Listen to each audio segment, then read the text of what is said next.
جو madam chief minister صاحبہ ہیں وہ اپنے بہنوئی علی ڈار، اپنے کزن اور کچھ اور لوگوں کو لے کے، حکومتی شخصیات کو لے کے، تو وہ آج کل کہاں پہ ہیں؟ وہ آذربائیجان ہے۔ میں بلال یاسین صاحب کی بات کر رہا ہوں جو کہ ایگریکلچر منسٹر ہیں پنجاب کے، قریبی رشتہ دار ہیں وہ محترمہ مریم نواز صاحبہ کے، اور پھر اس کے ساتھ مریم اورنگزیب ہے، عظمیٰ بخاری ہیں، اور فیصل کھوکھر صاحب ہیں، اور کچھ اور قریبی منسٹرز ہیں، چیف سیکرٹری پنجاب ہے۔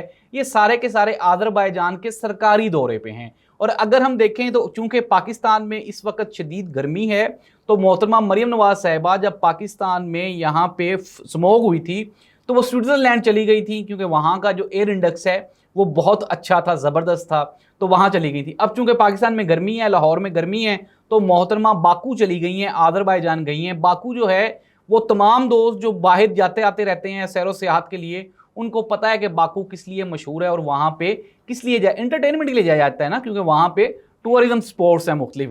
وہاں پہ سرکاری وہاں کی جو حکومت ہے وہ بہت قریب ہے ہماری پنجاب حکومت کے، میاں صاحبان کے قریب ہے۔ کیوں؟ کیونکہ وہاں پہ بھی جمہوریت نامی کوئی جانور نہیں پایا جاتا۔ سملرلی جس طرح پاکستان میں بھی جمہوریت نامی کوئی جانور نہیں پایا جاتا، اب یہ جو جمہوریت ہے اس کا گلا دبانے کے لیے حکومت پاکستان نے، بلکہ حکومت پاکستان نے کیا، اسٹیبلشمنٹ نے تیاری مزید سخت کر دی ہے۔